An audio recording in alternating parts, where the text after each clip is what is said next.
हमारे चैनल से जुड़ने के लिए YouTube पर लिम्रा एजेंसी सब्सक्राइब करें। आप अंदाजा तो लगाइए, जो सुबह शाम अल्लाह को याद करें, उनके साथ बैठने के बारे में फरमाया जा रहा है। आज मुसलमान कहाँ बैठ रहा है? जहाँ अल्लाह को याद नहीं किया जाता। जो अल्लाह को याद नहीं करते, उनकी सोहबत में मुसलमान बैठ रहा है। जो अल्लाह के जिक्र से गाफिल हैं, उनकी इताअत करता हुआ नजर आता है। कुरान कहता है, वला तुति मन अगफलना क़ल्बहु अन ज़िक्रिना, अल्लाहु अकबर, उनकी इताअत न करो जिनका दिल अल्लाह की याद से गाफिल है। मेरे प्यारे आका सल्लल्लाहु अलैहि वसल्लम के प्यारे दीवानों, अगर बंदे मोमिन ये चाहता है कि उस पर अल्लाह की नेमतों की बारिश हो, तो पहली चीज जिंदगी में कभी मत छोड़ना, और वो है अल्लाह का जिक्र, अल्लाह की याद। इसे जिंदगी का वजीफा बना लो। आप जानते हैं, यही वजह तो है, बुलंदी पर चढ़ो तो कहो अल्लाहु अकबर, नीचे उतरो तो कहो सुभान अल्लाह। कदम कदम पर अल्लाह के जिक्र की तालीम दी जा रही है, अल्लाह के जिक्र की तलकीन की जा रही है, अल्लाह को याद करने का हुक्म दिया जा रहा है। दूसरी चीज, जो कुछ है हमारे पास, अगर हम ये चाहते हैं कि अल्लाह ताला मौजूदा नेमतों के अंदर इजाफा फरमाए और मौजूद नेमतें हमसे न छीने, तो जिंदगी में ये चीज कभी मत छोड़ना, और वो चीज है शुक्र। शुक्र कभी मत छोड़ना, हर हाल में अल्लाह का शुक्र अदा करो। अल्हम्दुलिल्लाह अल्हम्दुलिल्लाह, ए अल्लाह तेरा शुक्र है, ए अल्लाह तेरा करम है। अल्लाह के एहतजाज मत करो, अल्लाह से प्रोटेस्ट मत करो, अल्लाह की शिकायत न करो, अल्लाह का शुक्र अदा करो। आज मामूली सी मुसीबतों पर इंसान शिकायतों के दरवाजे खोल देता है, लेकिन ताइफ के उस वाक़े को याद करो जब पैगंबर रहमत सल्लल्लाहु अलैहि वसल्लम पर पत्थरों की इतनी बारिश हुई कि आपकी नालैन लहू से तर हो गई। उस मौके पर भी अल्लाह के रसूल सल्लल्लाहु अलैहि वसल्लम अल्लाह की बारगाह में शिकायत नहीं करते कि मौला मैं तेरा आखिरी नबी हूँ, तेरा हबीब हूँ, तेरा फरिश्तादा पैगंबर हूँ, सारे नबियों का सरदार तूने मुझे बनाया, और मेरे करीम मुझ पर ये मुसीबतें नहीं। आकाए करीम सल्लल्लाहु अलैहि वसल्लम ऐसी सिचुएशन में अर्ज करते हैं, मौला तूने किनके हवाले मुझे कर दिया? खैर मेरे करीम, इस हाल में भी मैं तुझसे इतना कहूंगा, अगर तू नाराज नहीं तो मुझे कोई गम नहीं है। अगर तू नाराज नहीं है तो मुझे कोई गम नहीं है।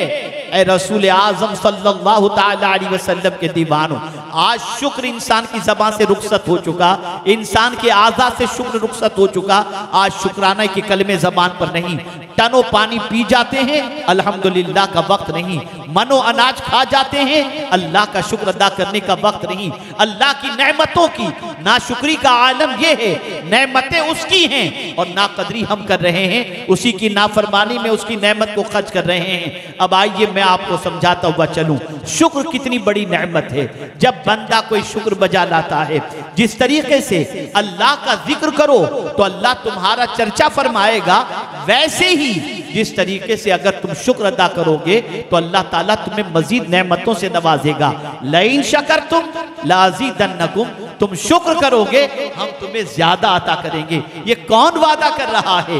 ये पालनहारे हकीकी वादा कर रहा है, माबूदे बरहक वादा कर रहा है, जिसकी सिचुएशन ये है, जिसकी शान ये है, वई मिन शैइन इल्ला इंदना खजाइना, उसके पास थोड़ा सा माल नहीं है, थोड़ी सी चीज नहीं है, हर चीज का खजाना मेरे रब के दस्ते कुदरत में है, और वो फरमाता है अगर तुम शुक्र करोगे मैं तुम्हें ज्यादा अता करूंगा। आज अगर हमारे हाथ से नेमतें चली जा रही हैं, हम शुक्र करना भूल गए। और मैं जो चीज महसूस कर रहा हूं, मैं जो चीज इस वक्त देख रहा हूं, अभी 1 महीने पहले मैंने बरतानिया की सरजमीन पर महसूस किया, और वहां के हालात का जायजा लेने के बाद और मुल्क के मुख्तलिफ इलाकों के दौरे के बाद और बाकी हालात का जायजा लेने के बाद मैं इस नतीजे पर पहुंचा हूं कि अगर आज पानी की किल्लत हो रही है, आज अनाज की किल्लत हो रही है, आज महंगाई आसमान को छू रही है, उसकी सबसे बड़ी वजह यह है हमने अल्लाह की नेमत की नाकदरी की है। आइए मैं समझाता हुआ चलूं। आपकी यहीं शादी का कोई फंक्शन हो जाए तो आप देखिए खाना कितना जाय होता है। आप खुद अपने घरों में देखें खाना किस तरीके से जाय होता है, फेंका जाता है। आप जानते हैं अल्लाह के रसूल सल्लल्लाहु अलैहि वसल्लम अपने दौलत कदे में तशरीफ लाए। उस मौके पर उम्मुल मोमिनीन हजरत आयशा सिद्दीक़ा रदी अल्लाह ताला अन्हा घर में तशरीफ फरमाती। एक रोटी का टुकड़ा जमीन पर पड़ा हुआ था। अल्लाह के रसूल सल्लल्लाहु अलैहि वसल्लम ने उस टुकड़े को उठाया और उठाने के बाद उसे साफ किया। उसके बाद तनावुल फरमाने से पहले उम्मुल मोमिनीन हजरत आयशा सिद्दीक़ा रदी अल्लाह ताला अन्हा से फरमाते हैं, आयशा ये इज्जत वाली चीज है, इसकी जब तक इज्जत होती रहेगी ये हमारे पास रहेगी। जब इसकी नाकदरी कर देंगे तो ये जाएगी तो पलट कर नहीं आएगी। आप अंदाजा लगाएं, आज गटर में खाना फेंका जा रहा है बड़ी मादरत के साथ। अल्हम्दुलिल्लाह मैंने सरकार हुजूर मुफ्ती आज़मीन अली रहमा का झूठा खाया भी है और उनकी जूतियां भी दुरुस्त की हैं। अल्हम्दुलिल्लाह मैं वो सुन्नी हूँ जमील कादरी के मरने के बाद मेरा लाशा भी कहेगा अस्सलातु वस्सलाम। लेकिन मैं आपके ज़मीर को जगाने के लिए अर्ज करूं, मुझे बताओ आज नियाज आप करते हैं, लंगर का एहतमाम करते हैं, कितना खाना गटर की जीनत बनता है, कितना फेंका जाता है, किस तरीके से बेअदबी होती है, किस तरीके से बेहुरमती होती है। कभी हमने इसके बारे में सोचने की कोशिश की? आधा गिलास पानी पिया फेंक दिया, आधा खाना खाया फेंक दिया। यह हमारी जिंदगी है, यह हमारी कैफियत है। जब नेमतों की नाकदरी करोगे तो नेमतें छीन ली जाएंगी। मैं आपको बता दूं मुस्तकबिल का एक चौंकाने वाला तज्जिया और चौंकाने वाली पेशन गोई आपकी समातों के हवाले कर दूं।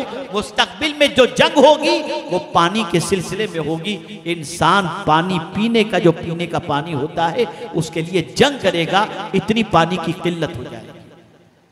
हालात बड़ी तेजी से करवट ले रहे हैं, तपिश बढ़ती जा रही है, गर्मी बढ़ती जा रही है, ग्लोबल वार्मिंग का मामला है। दुनिया सोच रही है कि ठंडक की तरफ कैसे ले जाया जाए, दरख्त उगाए जाएं। ये सारी चीजें हो रही हैं इसलिए कि इंसान इस तरीके से जिंदगी गुजार रहा है और अल्लाह की नेमतों का मिसयूज कर रहा है, नाकदरी कर रहा है कि मौला नाकदरों से नेमतों को छीन रहा है।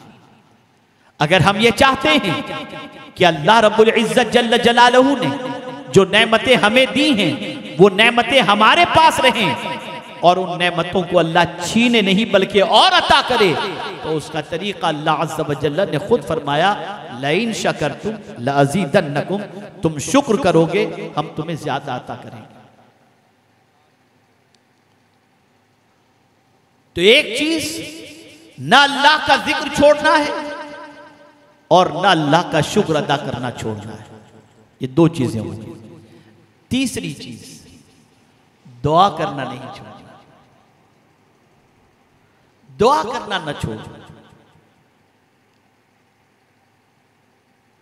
इसलिए कि दुनिया के इंसानों का मामला यह है कि उनसे कुछ मांगो तो उन्हें बुरा लगता है और मेरे रब की शान ये है कि उससे न मांगो तो वो नाराज हो जाता है। उसको मांगने वाले बंदे बहुत पसंद हैं, उसकी बारगाह में गिड़गिड़ाने वाले उसे बहुत पसंद हैं। और इसीलिए पैगंबर रहमत सल्लल्लाहु अलैहि वसल्लम ने फरमाया, अद्दुआ मुखुल इबादा, कि दुआ इबादत का मग़ज़ है। और एक मकाम पर फरमाया, अद्दुआ हुवल इबादा, कि दुआ ही इबादत है। सैयदना गौसुस सकलैन रज़ियल्लाहु मौला तबारक व तआला अन्हु फरमाते हैं, एक शख्स मस्जिद में नमाज के लिए गया और नमाज पढ़ने के बाद बगैर दुआ किए वो मस्जिद से निकलने लगा। अल्लाह की रहमत उसका पीछा कर रही है, अब मांगेगा, अब मांगेगा, अब मांगेगा, लेकिन यहां तक कि वो मस्जिद के दरवाजे तक पहुंच गया और नहीं मांगता, बगैर दुआ किए। वो जब वहां से चला गया तो गैब से आवाज आती है, मेरे बंदे अगर तुझे मुझसे मांगने में शर्म आती है तो मुझे भी तेरी इबादत कबूल करने में हया आती है। दुआ किस नबी ने दुआ नहीं की? हजरत आदम ने दुआ की, रब्बना ज़लमना अनफुसना व इल्लम तग़फिर लना व तरहमना लनकूनन्ना मिनल खासिरीन। हजरत इब्राहिम ने दुआ की, रब्बि जअलनी मुक़ीमस सलाति व मिन ज़ुर्रिय्यति रब्बना व तक़ब्बल दुआ रब्बि हबली मिनस सालिहीन। ये दुआएं मौजूद हैं। कुरान उठा करके देखिए आप, दुआओं से भरी हुई आयतें आपको मिलेंगी। हर नबी ने, जिनको अल्लाह ने बड़ी इज्जत अता फरमाई, बड़ा मकाम अता फरमाया, बड़ा मर्तबा अता फरमाया, लेकिन उसके बावजूद वो दुआओं को छोड़ते नहीं। और कभी कभी तो मेरे आका सल्लल्लाहु ताला अलैहि वसल्लम एक दुआ ही के अंदर पूरी रात सजदे में गुजारते नजर आते हैं। पता चला दुआ बहुत बड़ी चीज है, अल्लाह को मांगने वाला बंदा बहुत पसंद है। अल्लाह की बारगाह में जब कोई दुआ करता है तो मौला फरमाता है, उदऊनी अस्तजीब लकुम, मुझसे मांग तो सही मेरे बंदे, मुझसे दुआ कर, मैं तेरी दुआओं को कबूल करूंगा। आज आप इस मामले के अंदर भी मुसलमानों की जिंदगी का जायजा ले लीजिए। चले जाइए मस्जिद में, इमाम साहब नमाज के बाद दुआ करते हैं तो कोई आसमान तक रहा है, कोई उंगलियां फोड़ रहा है, कोई कहां देख रहा है, कोई कहां देख रहा है। अल-इयाज़ु बिल्लाह। आप मुझे बताओ, इंसान की जेब से पैसा निकालना हो और आप सेल्समैन हैं तो उसकी तरफ पूरी तवज्जो देते हैं, माल की खूबियां बयान करते हैं, इसमें ये क्वालिटी है, इसका कलर फेड नहीं होगा, ये बहुत अच्छा है, ये लॉन्ग लास्टिंग वाली चीज है। जब उसकी तरफ पूरी तवज्जो देते हैं तब जाकर उसकी जेब से आप रुपया निकलवा लेते हैं। लेकिन कैसी आपकी कैफियत है, अल्लाह से लेना है और अल्लाह की तरफ तवज्जो नहीं, हाथ खुदा की बारगाह में उठा है, जहन कहीं और घूम रहा है। ऐ रसूल आज़म सल्लल्लाहु अलैहि वसल्लम के दीवानों, अल्लाह से दुआ मांगो और पूरी तवज्जो से दुआ मांगो, गिड़गिड़ा कर दुआ मांगो, रो रो कर दुआ मांगो। मदीने के ताजदार सल्लल्लाहु अलैहि वसल्लम के तवस्सुल से दुआ मांगो। अल्लाह अज़्ज़ व जल दुआ मांगने वाले बंदों को बहुत पसंद फरमाता है, दुआ मांगने वाले बंदों से बड़ी मोहब्बत फरमाता है, दुआ करने वाले बंदों को वो बहुत चाहता है। इसलिए कि दुआ वही बंदा करेगा जो खुद को कुछ नहीं समझेगा, खुदा को सब कुछ समझेगा। और जो दुआ नहीं करता वो समझता है माल मेरे पास है, मांगे जाकर गरीब, दुआ करें गरीब, भिखारी जाकर के मांगे, मुझे क्या जरूरत है मांगने की, मेरे पास तो सब कुछ है। पता चला दुआ वो नहीं करता जिसके अंदर अकड़ होती है, और जिसमें अकड़ नहीं होती वो तो अपने रब से मांगा करता है, दुआएं किया करता है। तो तीसरी चीज मेरे प्यारे आका सल्लल्लाहु अलैहि वसल्लम के प्यारे दीवानों नहीं छोड़नी, वो है दुआ। दुआ करो भी और दुआ कराओ भी, दुआ करो भी और दुआ कराओ भी। इसलिए कि कभी कभी ऐसा होता है कि किसी की दुआ लग जाती है और इंसान का बेड़ा पार हो जाता है। क्या ये बात अपनी जगह सच नहीं कि हजरत अब्दुल्ला इब्ने अब्बास रज़ियल्लाहु ताला अन्हु को मेरे आका सल्लल्लाहु अलैहि वसल्लम ने दुआ ही तो दी थी। हजरत रबिया इब्ने काब रज़ियल्लाहु ताला अन्हु को मेरे आका सल्लल्लाहु अलैहि वसल्लम ने दुआ ही तो दी थी। खुद रसूल आज़म सल्लल्लाहु अलैहि वसल्लम ने दुआ के बारे में फरमाया भी था। तो दुआ कराओ और दुआ करो भी। मेरे प्यारे आका सल्लल्लाहु ताला अलैहि वसल्लम के प्यारे दीवानों, ये तीसरी चीज हुई। अब आइए चौथी चीज की तरफ, इसे भी कभी मत छोड़िए, और वो है इस्तिगफार। इस्तिगफार कभी मत छोड़ना। अल्लाह से मगफिरत मांगने के मामले के अंदर कभी कोताही मत करना। इस्तिगफार करते रहो, चलते फिरते उठते बैठते अस्तगफिरुल्लाह अस्तगफिरुल्लाह अस्तगफिरुल्लाह अस्तगफिरुल्लाह। इस्तिगफार की ताकत, इस्तिगफार की कुव्वत और इस्तिगफार का मकाम कितना ऊंचा है जानते हैं आप? अल्लाहु अकबर। रसूल रहमत सल्लल्लाहु अलैहि वसल्लम इरशाद फरमाते हैं, तूबा लिमन वुजिद फी सहीफतिही इस्तिगफारन कसीरा। मुबारक हो, खुशखबरी हो उसके लिए जिसके नामे आमाल के अंदर इस्तिगफार की कसरत हो। अल्लाह से मगफिरत चाहो, अल्लाह से बख्शिश चाहो, और मेरे आका सल्लल्लाहु अलैहि वसल्लम फरमाते हैं मल लज़िमल इस्तिगफार, जिसने इस्तिगफार को लाजिम पकड़ लिया अल्लाह उसके गम को हल्का कर देता है, उसके काम को बना देता है और उसे ऐसी जगह से रोजी अता फरमाता है जहां उसका गुमान भी नहीं पहुंचता। यह है इस्तिगफार की ताकत। अंबिया किराम अलैहिमुस्सलातु व तस्लीम अपनी उम्मत को इस्तिगफार की तालीम देते हैं। वान इस्तगफिरू रब्बकुम सुम्मा तूबू इलैहि, कहीं फरमाया सुम्मा तूबू इलैहि युमत्तिकुम मतान हसनन इला अजलिन मुसम्मा, और कहीं फरमाया युरसिलिस समा अलैकुम मिदरारा व यज़िदकुम कुव्वतन इला कुव्वतिकुम। कहीं इस्तिगफार का फायदा यह बताया कि अल्लाह ताला तुम्हें मताए जिस्त यानी बरतने का सामान इतना अता करेगा जब तक कि तुम्हारी जिंदगी मौजूद है। अगर तुम इस्तिगफार करोगे तो अल्लाह तुम्हें मताए हसन अता फरमाएगा। और कहीं फरमाया अगर तुम अल्लाह से इस्तिगफार करोगे तो अल्लाह आसमान से मूसलाधार बारिश अता फरमाएगा, और साथ ही साथ तुम्हारे पास जो कुव्वत है तुम्हारी कुव्वत में अल्लाह और इजाफा फरमा देगा। यह इस्तिगफार की ताकत, यह अल्लाह की बारगाह में अस्तगफिरुल्लाह पढ़ने की ताकत। और मेरी बात जहन में हमेशा के लिए बिठा दो। दर्द हो रहा है वजूद के अंदर, कमर में दर्द है, दो चीजें पढ़ा करो, थोड़ी देर पढ़ो, पढ़ते रहो, आधे घंटे में आपका दर्द खत्म हो जाएगा। दुरूद शरीफ और इस्तिगफार।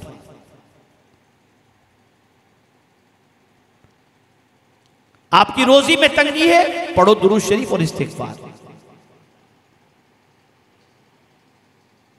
आपको घबराहट और बेचैनी हो रही है, पढ़ो दुरूद शरीफ और इस्तिगफार। इसलिए कि अल्लाह अज़्ज़ व जल्ल ने इसकी फजीलत खुद कुरान में बयान फरमाया, इसका फायदा बयान फरमाया। वमा कान अल्लाहु लियुअज़्ज़िबहुम व अंत फ़ीहिम वमा कान अल्लाहु मुअज़्ज़िबहुम व हुम यस्तगफिरून। अल्लाह उनको अज़ाब कैसे दे जबकि महबूब तुम उनमें मौजूद हो, और अल्लाह उनको कैसे अज़ाब दे जबकि वो इस्तिगफार कर रहे हो। हर मुसीबत किसी न किसी शक्ल में अज़ाब के एतबार से होती है, लेकिन जब कोई बंदा दुरूद शरीफ पढ़ता है, जाहिर सी बात है ऐ महबूब जब तुम उनमें मौजूद हो तो अल्लाह ताला उन पर कैसे अज़ाब नाजिल करे। तो अब महबूब से करीब होने का सबसे बड़ा नुस्खा महबूब पर दुरूद पढ़ना है। दुरूद पढ़े के हुजूर से करीब हो गए।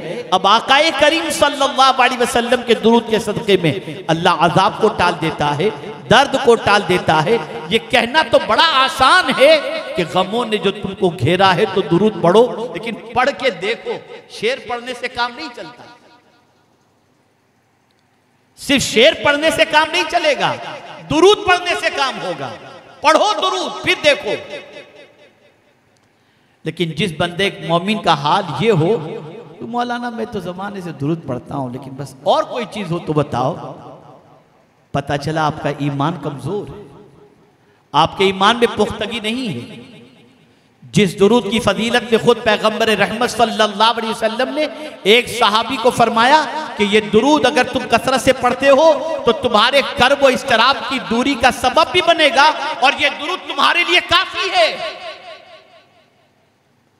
तो तुम्हारी बात सच्ची या पैगंबर रहमत सल्लल्लाहु अलैहि वसल्लम? तो दुरूद पढ़ो और इस्तिगफार की कसरत करो। जब दुरूद और इस्तिगफार तुम्हारी जिंदगी में ये दो चीजें कंपलसरी तुम करार दे दोगे तो तुम्हारा दर्द भी कम होगा, बीमारी भी हल्की होगी।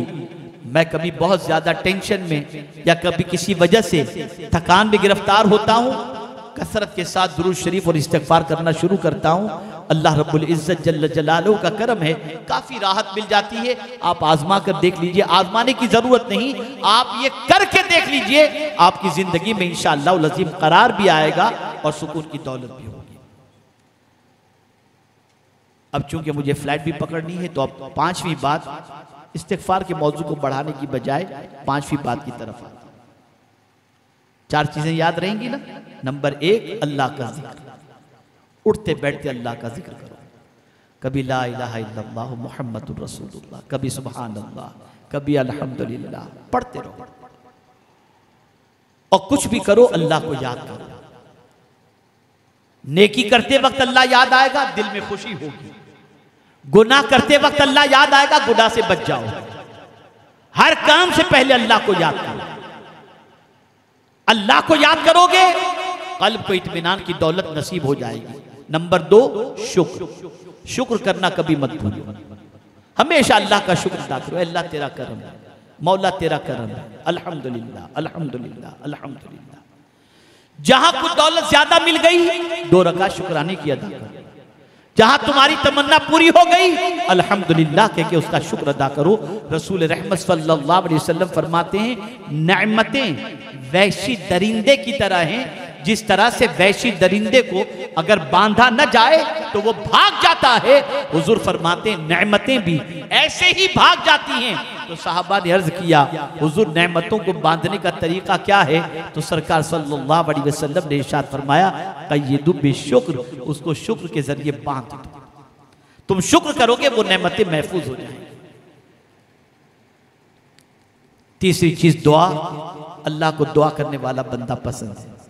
और चौथी चीज इस्तिग़फ़ार, इसे लाजिम पकड़ो। अल्लाह की याद के हवाले से एक और बात मैं अर्ज कर दूं। नमाज कज़ा हो रही, अल्लाह याद आ गया, अब फौरन नमाज के लिए चले जाएंगे, मौला नाराज होगा, जहन्नम में डालेगा, तो नमाज कज़ा नहीं करेंगे। इन चीजों को ज़हन के अंदर रखो। अब आखिरी बात, हर बंदा ये चाहता है कि मौला मेरी मदद करे। उस करीम ने भी कंडीशन रखी, शर्त रखी, मेरे बंदे तू चाहता है कि मैं तेरी मदद करूं? तेरे लिए एक कंडीशन है, एक वादा है, इन तंसुरुल्लाह यंसुरकुम, अगर तू अल्लाह के दीन की मदद करेगा अल्लाह तेरी मदद फरमाएगा। अब आप देखें मेरे प्यारे आका सल्लल्लाहु ताला अलैहि वसल्लम के प्यारे दीवानों, लॉकडाउन के जमाने के अंदर मस्जिद के इमामों की तनख्वाह कट, मोबाइल चल रहा है, एसी चल रहा है, 50 रुपया कहीं चंदा देते थे 20 रुपया कर दो, बाकी सब चल रहा है। वैसे खाना पीना जो चल रहा था सब चल रहा है। मंदी के मौसम में सारा काम चलता है। आदमी कटौती करता है तो दीन के अंदर, आदमी कटौती करता है तो अल्लाह की राह के अंदर। उस बेवकूफ को यह नहीं मालूम कि जो कुछ मिल रहा है वो उसी दीन के काम के सिलसिले में मिल रहा है। इसलिए कि अल्लाह का वादा है, इन तंसुरुल्लाह यंसुरकुम, अगर तुम अल्लाह के दीन की मदद करोगे अल्लाह तुम्हारी मदद करेगा। ऐ रसूल आज़म सल्लल्लाहु अलैहि वसल्लम के दीवानों, अल्लाह के दीन की मदद करो। आपको हो सकता है ये 2 नन्हे से बच्चे ऐसे बेचारे सीधे साधे लग रहे हैं आपकी निगाहों के सामने, शायद हो सकता है इनकी कोई वक़्त ना हो।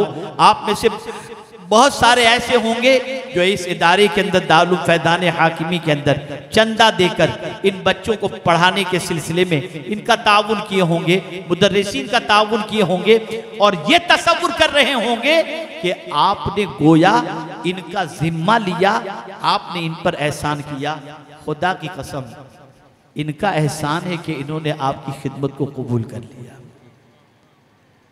इसलिए कि ये बात अच्छी तरह जहन में रखो, जब कोई काम नहीं आएगा तब ये दीन के जिम्मेदार और खुद्दाम कयामत में काम आएंगे। एक हाफिज कुरान 10 ऐसे शख्स को जन्नत में लेकर के जाएगा जिन पर जहन्नम वाजिब हो चुका है। ये रसूल आज़म सल्लल्लाहु अलैहि वसल्लम की हदीस मुबारक है। और जानते हैं आलिम का मर्तबा क्या है? कब्रिस्तान। आप भी जाते हैं, हम भी जाते हैं, बहुत सारे जाते हैं, दुआ करके चले आते हैं, फातिहा पढ़ के चले आते हैं। लेकिन गारंटी के साथ नहीं कहा जा सकता कि कब्र वाले पर इसका क्या असर हुआ होगा या क्या फायदा पहुंचा होगा। लेकिन आलिम कब्रिस्तान नहीं गया, नहीं गया आलिम कब्रिस्तान, वो तो सिर्फ कब्रिस्तान के करीब से गुजर गया। आलिम दीन सिर्फ कब्रिस्तान के करीब से गुजरे, कब्रिस्तान के करीब से, कब्रिस्तान में नहीं गए, करीब से गुजरे। हुजूर सल्लल्लाहु अलैहि वसल्लम इरशाद फरमाते हैं, आलिम दीन का कब्रिस्तान के करीब से गुजरने पर अल्लाह 40 रोज तक के लिए मुर्दों पर से अजाब को उठा लेता है। इन दारुल उलूम के अंदर उलमा बनेंगे, हुफ्फाज बनेंगे।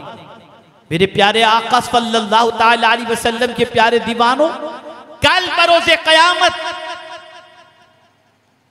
उलमा को रोक दिया जाएगा। जन्नत में लोग जा रहे होंगे, उन्हें रोक दिया जाएगा। उन्हें हैरत होगी कि हमें क्यों रोका जा रहा है। वो अर्ज करेंगे, मालिक हमें रोका गया है। फरमाया जाएगा, हाँ ये देखो जहन्नमियों की कतार लगी है, ये जहन्नमियों की लाइन लगी है। अगर इन जहन्नमियों में कोई ऐसा शख्स हो जिसने दुनिया में तुम्हें वुजू के लिए पानी दिया हो, या कभी तुमको पानी पिलाया हो, कभी कलम दिया हो, कभी तुम्हारी कोई खिदमत की हो, तो आज तुम तन्हा जन्नत में नहीं जाओगे, उसका हाथ पकड़ो और उसको अपने साथ लेकर जन्नत में चले जाओ। ऐ रसूल आजम सल्लल्लाहु अलैहि वसल्लम के दीवानों, इन तरफ तवज्जो दो, मेहनत करो, मशक्कत करो, दीन के सिलसिले में आगे आओ, दीन की मदद करो, अल्लाह तुम्हारी मदद करेगा। 5 काम कभी आपको नहीं छोड़ने जो मैंने आपके सामने पेश किए, और ये 5 काम जो नहीं छोड़ने हैं और उसके फायदे क्या हैं, वो बातें मैंने कुरान की रोशनी में आपकी समातों के हवाले की। और मैं उम्मीद करता हूँ कि इंशाअल्लाहुल अज़ीम इन 5 चीज़ों के सिलसिले में आप तवज्जो फरमाएंगे। उठते बैठते अल्लाह का जिक्र करो, नमाज की पाबंदी करो, अल्लाह की नेमतों का शुक्र बजा लाओ, इस्तिग़फ़ार की कसरत करो, अल्लाह से दुआ करो, और इसी के साथ साथ अल्लाह ने अगर आपको दिया है, अल्लाह के दीन की मदद करो। इंशाअल्लाहुल अज़ीम दुनिया भी बेहतर होगी और आखिरत भी बेहतर होगी। अल्लाह रब्बुल इज़्ज़त जल्ल जलालहू उरई की सरजमीन पर अपने प्यारे हबीब सल्लल्लाहु अलैहि वसल्लम के सदक़ो तुफ़ैल मुहिब गिरामी जनाब सैयद अनस मियाँ साहब की काविशों को अपनी बारगाह में कबूल फरमाए, साहिब सज्जादा का साया इन पर सलामत रखे, और सैयद अनस मियाँ साहब की वालिदा को अल्लाह शिफाए आजिला कामिला नसीब फरमाए। पता नहीं पहली मुलाकात के बाद से ही इनसे कुछ ऐसा लगाव हो गया है कि इनकी बात टालना मुझे बड़ा मुश्किल हो जाता है। बहुत कम ऐसा होता है, लेकिन अल्लाह बेहतर जानता है क्या मामला हो सकता है। अल्लाह कोई बड़ा काम इनसे लेना चाहता हो और हम सब के लिए कुछ बेहतरी का सामान अल्लाह फराहम करना चाहता हो, तो मेरे प्यारे आका सल्लल्लाहु अलैहि वसल्लम के प्यारे दीवानों, इनका साथ दो। और इसी तरीके से इनकी ख्वाहिश आज थी कि हज़रत चूँकि ईद के फ़ौरन बाद का प्रोग्राम होता है, जिसमें